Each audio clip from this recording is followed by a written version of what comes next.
Undrai Fizer. Welcome to Profoundly Speaking. I pray that your week has been profitable for you, and I pray that you've managed your life well.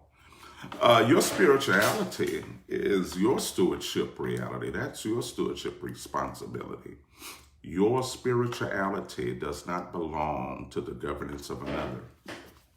Your life and your purpose and your happiness and your path and your focus belongs to you. It belongs to you. God granted you that responsibility for your own stewardship. You can create the life how you see it according to your walk with God, not according to what I tell you to do, not according to what people tell you to do. God didn't give you your life for me to manage. God did not give you your life for me to manage. I'm simply a coach or an overseer or accountability partner to help you live what you say to yourself. I provide tools for you. I provide encouragement for you, but the Holy Spirit is your fuel and your power. And you have what you desire. You live according to the path you see. Your life isn't given to you for me to tell what to do. You follow what I'm saying? A lot of us have grown that way. We're accustomed to people telling us what to do and feeling guilty about it if we miss it. We have lived under the voice of great people. And when we find ourselves not pleasing those people, we fall short. And the thing is, your life is for you. Your life is hurt behind your lack of management. Your life isn't hurt behind a pastor.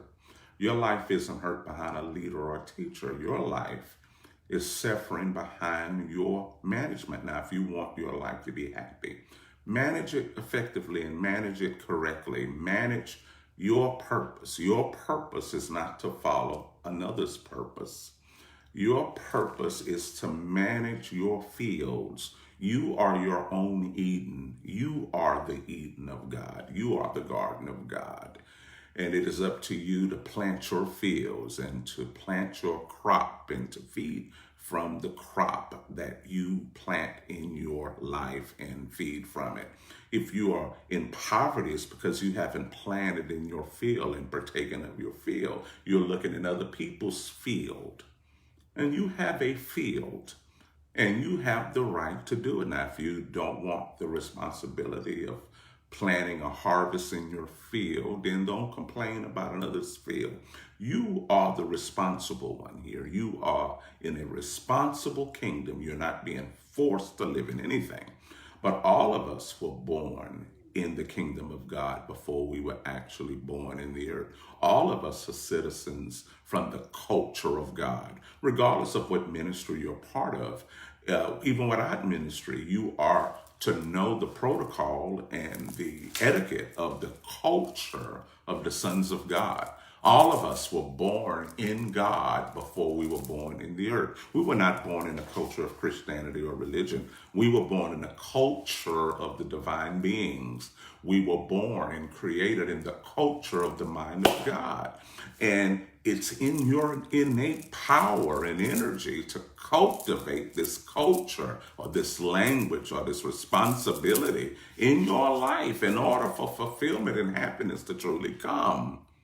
You're not to seek religion. You're not to seek a Christian concept of thought. But we do follow the ways of the divine mind that we were created in before the foundation of the world. And when we forget that identity won't fulfill us or make us happy.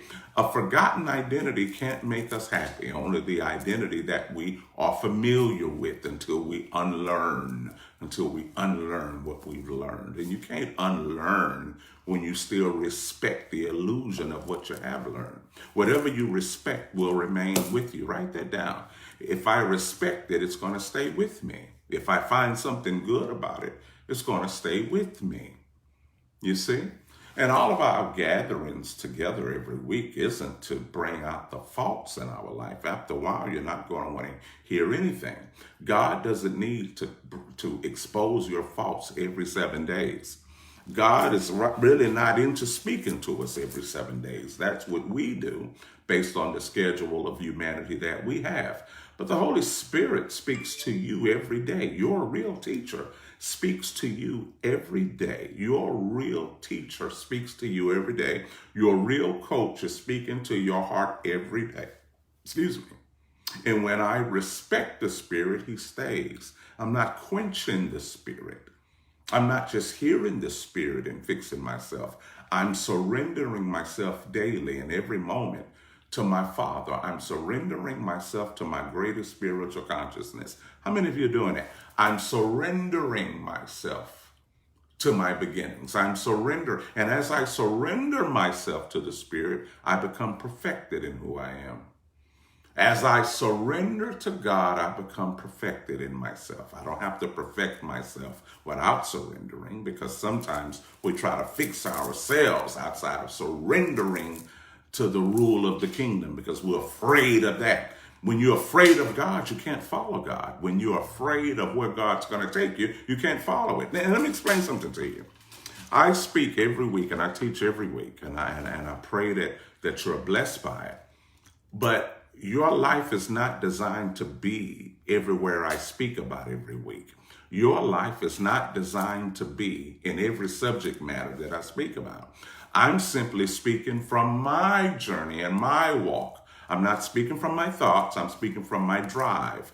I'm speaking from where I am in my driving with God.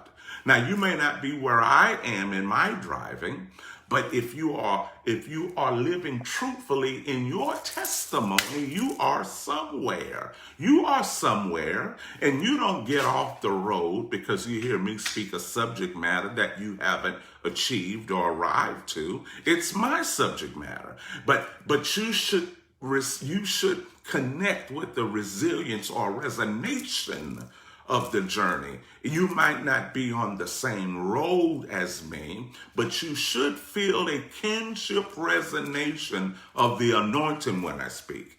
And if you're immature in your movements, you're going to ditch every road you're on to get to the subject matter I'm talking about. And see, when you're immature in yourself, when you haven't learned how to establish your own garden, you're going to abort the street you're on to get to the street that somebody's talking about. You have to know how to drive your road. And see, that's no one's responsibility but yours. If you're married and you have a wife and kids, or a husband and kids, or what have you, and you see someone that has a different look than your wife or husband, you don't ditch your wife or husband for the one that you think looks better.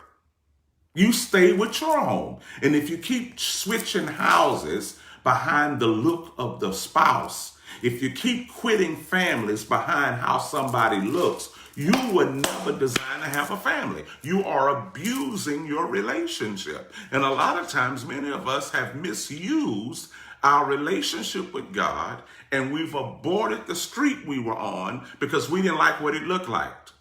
We didn't like the street and how it looked, so we aborted it to go to a greater street, and you wind up destroying your life because you left your street before it was time. You quit your street. You can be sure in your relationship, regardless of what level you're on or how much you've grown, have you established a surety in your own walk with God?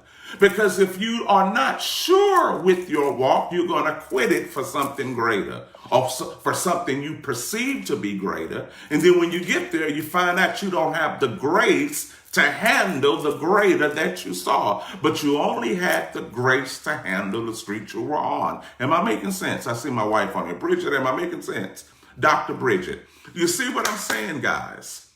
You have to maintain your resilience on your street and stop aborting your street because someone talks better. See, if you're immature in your life and if you are mishandling your spiritual relationship, you're going to be moved by how well people speak, and then you're going to quit where you are to try to talk like them. And the thing is grow in where you are graced. Grow in your grace. Listen to people. Be inspired. Be encouraged. But grow in your grace. Know what you are graced to handle.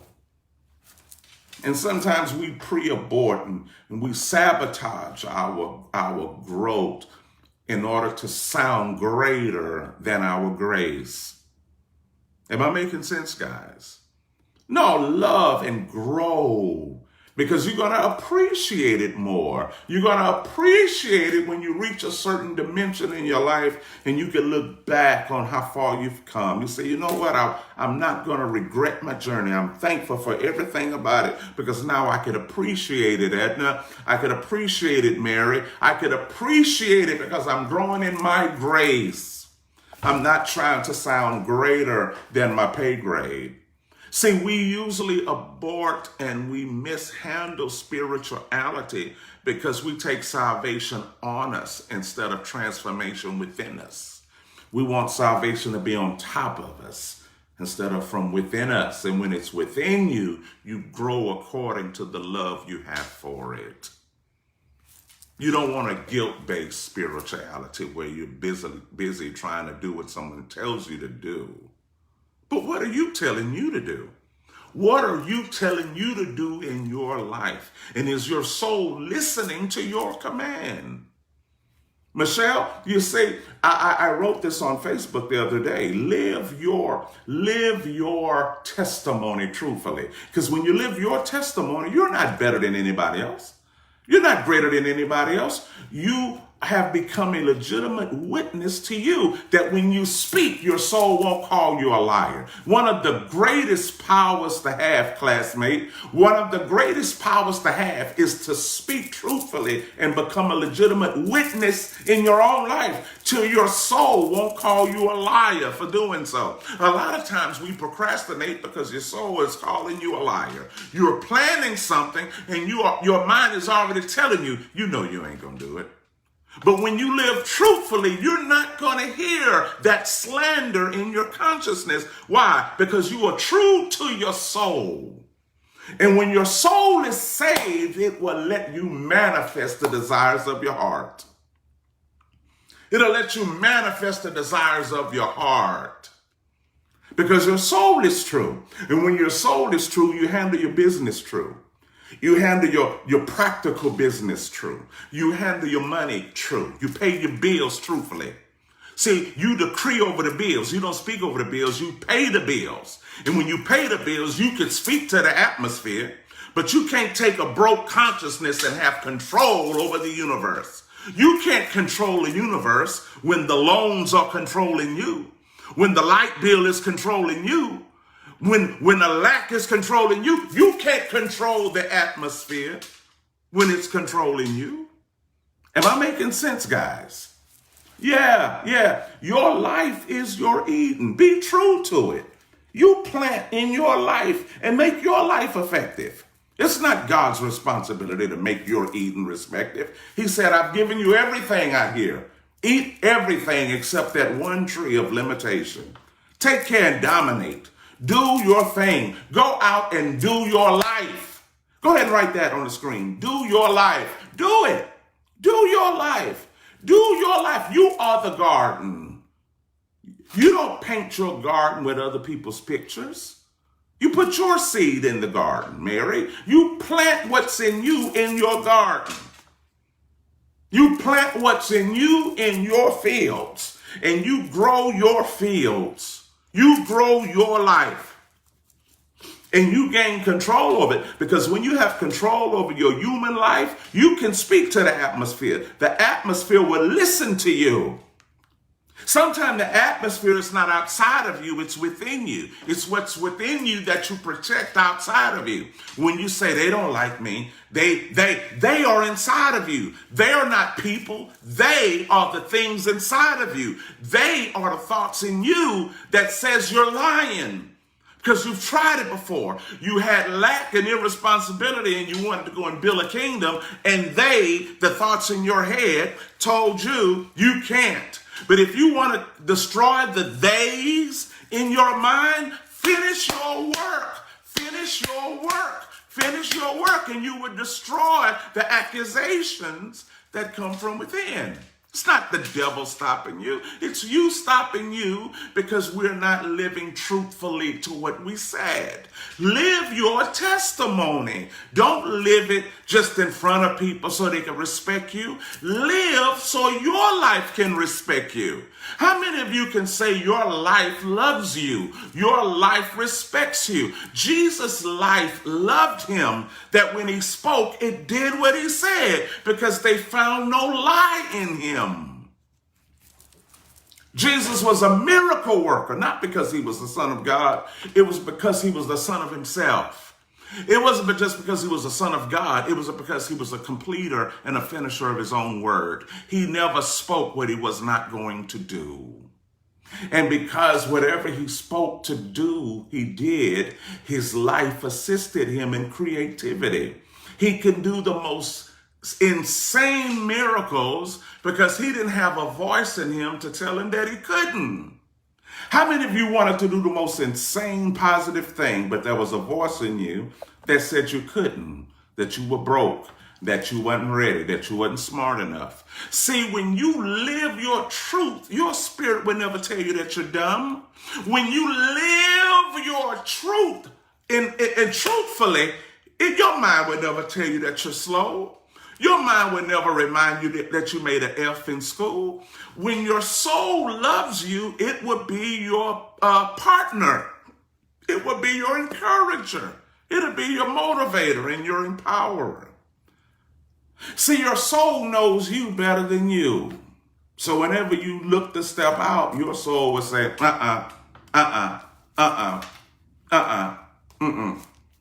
When your soul believes you, it will lead you to do the miraculous. When your soul believes in you, she will lead you to do the miraculous because she believes in you. You hear what I'm saying, guys? We are responsible for our eating. We are responsible for our eating. We are responsible for it. Not guilt. Not being enslaved to somebody else's thought or teaching. I'm a slave. What are you going to say? You don't need to live like that. I want to free you from me. I want to free you from the guilt of me and live in the love of the Christ within. I've never held you to guilt. You understand? Guilt is holding you to guilt. Be free of that from people and live the love of the Christ within you. How many of you are living the love of Christ in your life? How many of you live in your pastor's world? Or are you living in the love of Christ? Because when you live in the love of Christ, you know how to make contributions to your teachers. But your job is not to give up your life because the teacher said it. Because a real teacher wants you to live the love that made you alive. And not the illusion of love that makes you limited. Because you know if you've surrendered your heart to God, you know that if you're living in him, you know. You don't have to second guess where you're located in the Spirit of God. You don't have to second guess. How many, and I'm going to be done in just a minute. How many of you know where you are in God? How many of you know where you are in God? Do you know the power? Do you know the reality? Do you know the responsibility and the governance of where you are in the Spirit of God? God didn't call you to be lost. You understand, guys? You don't have to be. I'm going to ask a lot of questions in my life because that's what I do. But if you are not where my questions are, you don't abort yourself. You don't abort yourself to make sure you are located within the questions of a teacher. You don't abort yourself. You learn how to feed yourself from the questions. Learn how to feed yourself from hearing a thing where you may not be living at the time. Feed yourself from a place that you may not be presently located. You don't give up the grace of your life and abandon it to catch up with what somebody is saying. You can't abort being 9 years old and jump to 25 years old. You understand? You can only handle your life according to your age. You can only handle your life according to your surrender. You can't fake it and try to skip. You can only handle your life to the degree of your surrender. Your knowledge is based on your degree of surrender. And I may ask you questions beyond your degree of surrender. You don't abort it because you couldn't answer. You thank God for the question. You don't abort just because you couldn't answer the question that was beyond you. You thank God for the question. You understand? So many times we've quit because you only know to the degree of your surrender. Write that down. My knowledge is based on my degree of surrender. You only know to the degree of your surrender. And if you hear me speak something beyond you, this is the measure of my surrender. Have you determined the degree of your surrender? More surrender, more information. Little surrender, little information. You have the knowledge of your surrender. Write that down. I have the wisdom of my surrender. Others have great surrender. They have great wisdom. Little surrender, little wisdom. But you don't annihilate your surrender for the greater. You grow in your surrender. You don't annihilate your degree to catch up to somebody else's degree. You grow your surrender. Am I making sense, guys? You got the wisdom of the degree of surrender you have. You grow your surrender. You don't abort it to keep up. Because a lot of you have skipped so many classes in the spirit, you still are failing. You skipped classes to be in the classroom, but you missed it in the mind. Go through all your classrooms. You can't keep skipping and getting pushed ahead because you're missing it in your etiquette and your protocol. You know the protocol of the church, but you don't know the protocol of the kingdom. You can't skip it. You have to grow in grace. 30, 60, 100-fold. Some people are 100-fold, some are 60, some are 30, some are 15-fold. But master your surrender. That's right, Tamika, Dr. Ford, finish the courses. Stop skipping. Stop looking at somebody else's. You understand? Follow your spirit now. You are the Eden of God. You're the Jerusalem. You are the one. It's nothing happening in the Middle East for you. You are the Jerusalem. You are the tabernacle of God. You are. And how do you want your life to grow? It's nobody's responsibility to grow your life but you. Grow your life. All right, it's a lot of lack in it. It's a lot of debt in it. It's a lot of broken promises in it. All right, recognize where the issues are and start where you are. Start where you are. Call the consultants. Tell them I'm putting it all together. Because you're not getting out of debt in one day. Put it all together. But you can change the mindset that created the debt.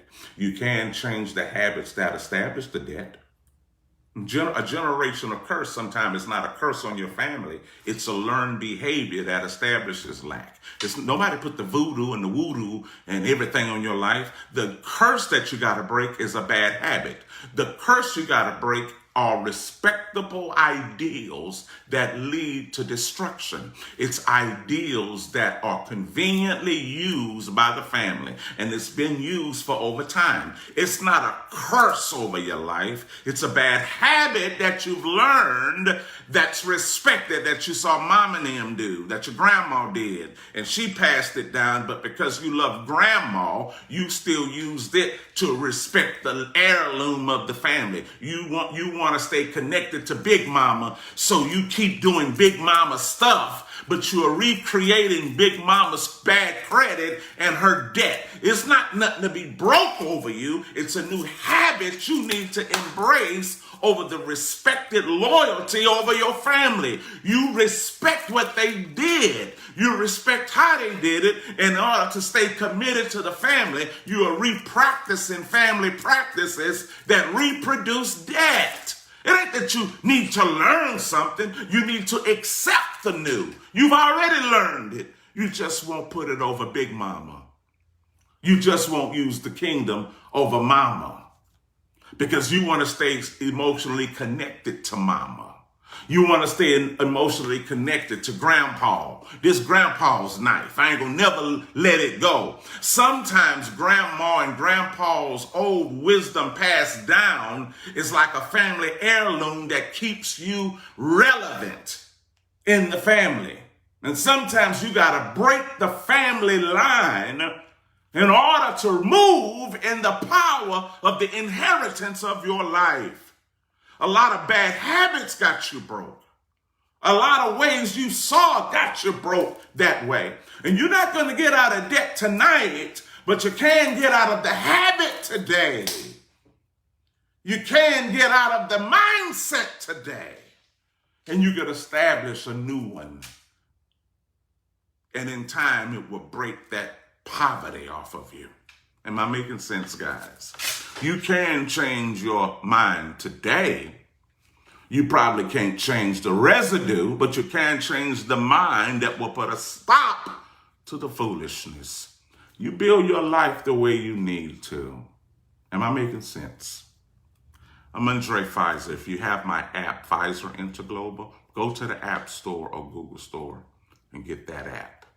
And get my books too, whether it's an ebook or paperback. Get that. Thank you, guys. I pray that you're well. See, you can get out of debt in your spirit and in your life by changing habits that you've learned. And some habits you didn't learn, some habits you created to establish a convenience in finances. You created a convenience and you promised yourself you would double pay the next time. I'm going to use my money for this, and then next time I'm going to pay more. And then it got out of hand. No, when you have it, you pay it. And so when you get paid, you have power over the atmosphere.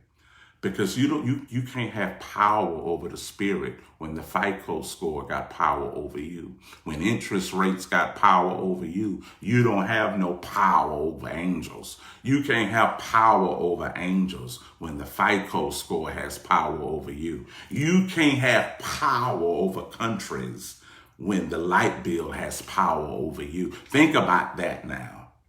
You can't have power over things God made when the things you made is controlling you. Come on now. Come on now. You hear what I'm saying? Have governance over yourself. Oh no, it don't matter how much money you have. It's how much management and stewardship you have. It's not being rich. It's being wise. Be wise in your world, and you can have wisdom in the other world. You be wise in the world you made with your hands, so God can trust you with wisdom in another world. You hear what I'm saying? I'm Undrai Fizer. Look, sow something.